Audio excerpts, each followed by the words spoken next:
What's up, Jet fans? Today we have officially entered the off-season. Well, the Jets have anyways. I don't know. There's some other teams doing this thing called the playoffs. I don't know what that is, but for the Jets anyways, we've entered the off-season, and this is where people like me thrive. The games, that's boring. What we do in the off-season, I find that the most fascinating. I'm only half kidding, of course. But yes, in this video, I'm doing what I would do if I was Joe Douglas. What would be my big things? What I would want to focus on to I think set this team up for success. We have lots of pieces. We have the piece that we've been trying to find for I don't even know over a decade, around a decade. We have the quarterback. And so yeah, what can we do to surround? But he got injured game one, so right. What can we do to surround him and make him the most successful? And what can we do to make this team the most successful? So, first things first. Number one thing, O line. Um, this is obviously the most important thing. I think all Jet fans know that it's been one of our problems for a very long time, and it still is a problem. That's part of the reason why Aaron Rodgers got injured. It's the reason Zach Wilson got injured, right? You can't throw a 40-year-old behind the offensive line we have now. So what I did here is kind of mocked up what I'd want the Jets offensive line to look like. So first things first, Joe Tippmann as center, right? He was a rookie. He played well. Um, so putting him at center and Elijah Vera Tucker at right guard, he can kind of go wherever. He can be out offensive tackle. He can be a guard. So I'm just putting him there for now. Still on the roster is Max Mitchell and Mekhi Becton, right? They're both still on their, I think, rookie deals. I wouldn't be super sad if Mekhi Becton goes. I don't really like him. I didn't like it when they drafted him. I think that was a big mistake. But anyways, they did. Moving forward into the offseason, right? So what I have here, the free agency symbols, right? Two free agents. This is a pretty solid uh, free agency for offensive linemen. I'm not gonna pretend like I'm an offensive lineman scout. I don't know what makes an offensive lineman good. I don't know how to differentiate one offensive lineman from his other four teammates, but that's not my job. I'm just saying I think any free agents would be better than what the Jets were throwing out. So Joe Tippmann, Elijah Vera Tucker, and then two offensive lineman free agents. And then I've been saying this for a while. The only position the Jets can draft at their first round draft pick is offensive line, right? It has to be an offensive line, has to be a tackle. You need to help the quarterback. That's the most important position on the offensive line, left tackle. It has to be an offensive tackle the Jets have to draft. Um, but right, the Jets just won a game. They beat the Patriots. Does that mess them up? Does that make them not be able to draft an offensive lineman? Well, I say no. These are just two mock drafts I did where I was the Jets and I let the computer be all the other teams, right? And if you look, there are offensive linemen at pick number 10 for the Jets to get.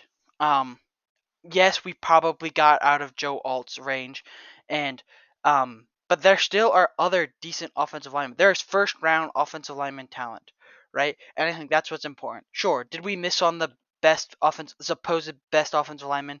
Yeah, probably. The draft would have to be absolutely crazy for us to get Joe Alt, but there are other guys. J.C. Latham I got in the Pro Football Network draft, and then J.C. Latham was also available in the PFF draft, but I picked someone else just to show the Jets have options, right? It's not like we're stuck or we have to hope and pray that all the other teams mess up and don't pick an offensive lineman. There's first round offensive lineman to pick, and that should be our tackle of the future. Um, so yeah, as I don't know who's better, right? Like I said, I'm not an offensive lineman scout. I think that's one of the hardest positions to scout, other than maybe quarterback. Um, but this is just showing, even though we won the final game, which Jet fans were saying we shouldn't have won, I'm glad we did. And there's first round offensive lineman talent to be drafted with the 10th overall pick.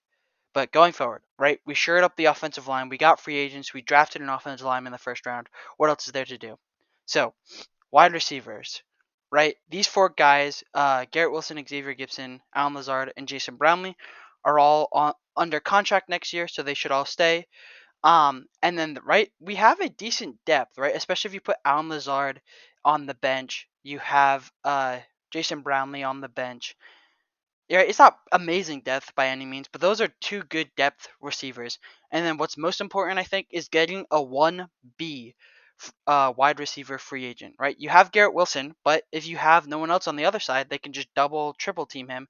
And what's a quarterback supposed to do, right? You should get a free agent. It doesn't have to be a big time free agent, but obviously I'd love it to be a big time free agent. And there's lots of wide receiver free agents as well in this available. Two names that come to mind are Mike Evans and T. Higgins. They're both free agents. Mike Evans for the Buccaneers and T. Higgins for the Bengals, obviously. Um, seeing them on the Jets would be amazing. I think they're both 1A wide receiver material. So if you put them in the 1B wide receiver, you just have more talent than you need, which is never a problem in my opinion.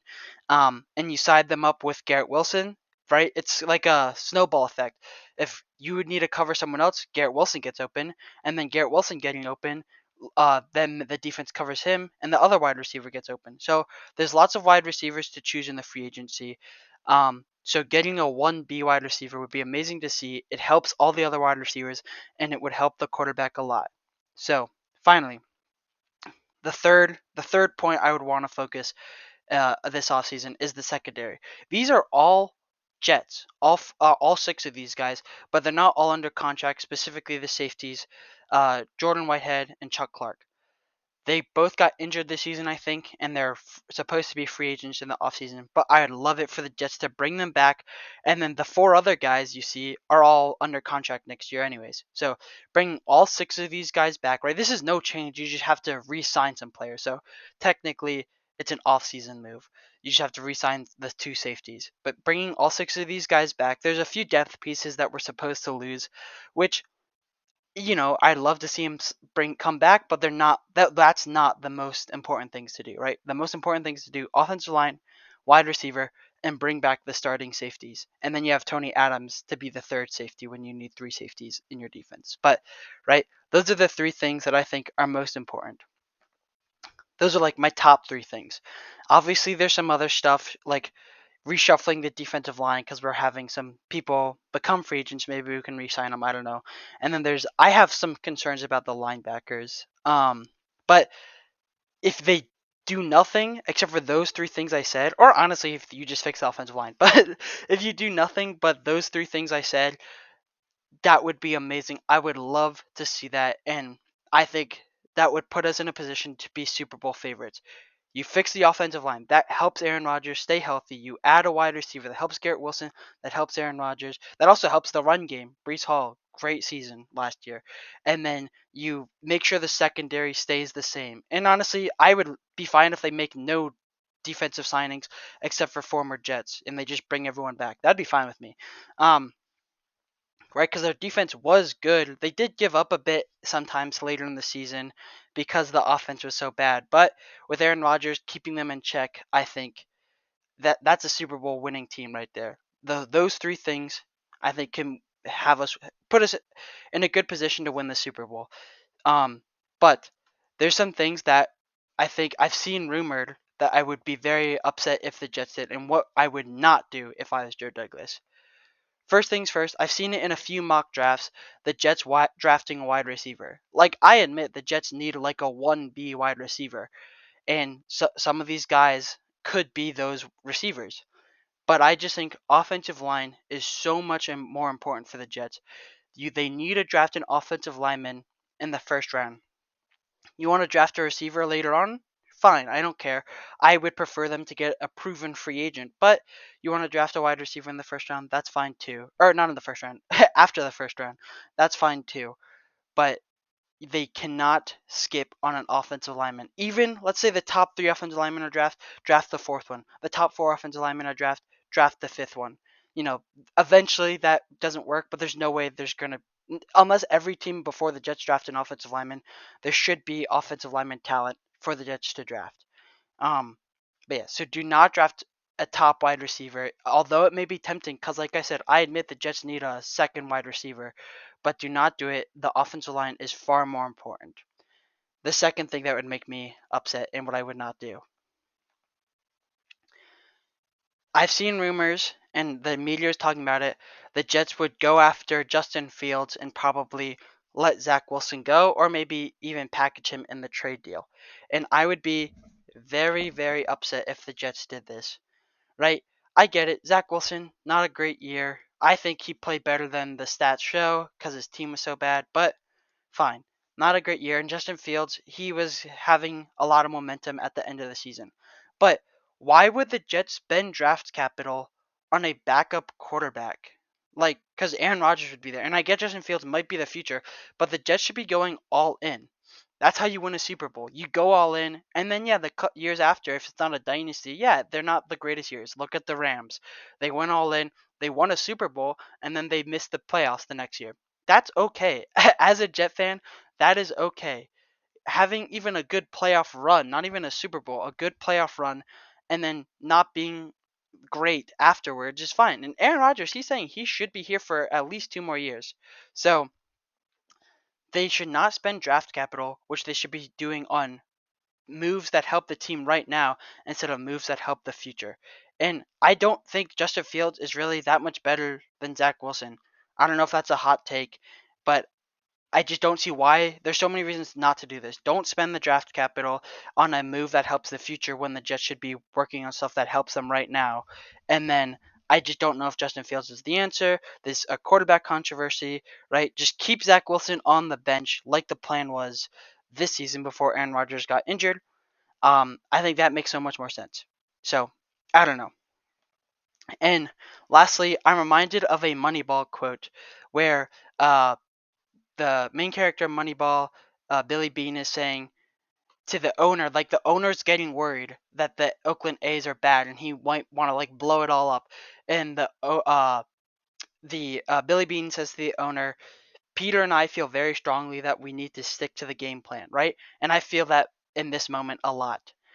Aaron Rodgers got injured. I get it. Jet fans are worried. Oh, right? We didn't have Aaron Rodgers last year. So I think lots of the mindset is, what if we don't have Aaron Rodgers again? But it's very Super Bowl winning teams stick to the plan. And yeah, sometimes the plan is terrible and the team does badly. But if you don't stick to the plan, then you're never going to win a Super Bowl. You're never going to make a deep playoff run. It is very important to stick to the plan, still build around Aaron Rodgers. I get it. He's 40 years old next year. He's gonna age out. What are we gonna do after that, right? But that's not the plan. That's not the plan the Jets set for themselves. No matter what you think about Aaron Rodgers, should we have gotten Derek Carr instead? I completely disagree with that. But if you think that, oh well, we didn't. We have Aaron Rodgers. He's the plan. You cannot go away from the plan because then you're going to be bad again. And that's what bad teams do. Bad teams get worried. That's what Billy Bean was trying to warn the owner about. Bad teams get worried, blow it all up, and they don't get to see if their plan was even good at all because there was a few injuries or something, right? So I think it's very important. Stick to the plan. Build around, yes, 40-year-old Aaron Rodgers. Give him an offensive line. Give him a good receiver core. Bring back the defense, right? And guess what? If Aaron Rodgers can make that work, then all of a sudden, once Aaron Rodgers retires, it makes whatever quarterback the Jets bring in after Aaron Rodgers a lot more successful too, because he has the same tools that Aaron Rodgers had. So I don't know. That's my plan. Let me know what you guys think. Maybe share this to Joe Douglas if you have any inside sources. Those are my top three things. Right, to recap: the offensive line, the receivers, and then bring the secondary back. And I'll even throw in bring as many defensive players back as possible. And then the things to avoid: drafting a wide receiver in the first round, and then trading for Justin Fields. Right? Let me know what you guys think. Maybe also put down what you would do if you were Joe Douglas, and I'll try to go through the comments and read as many as I can. Thanks for watching.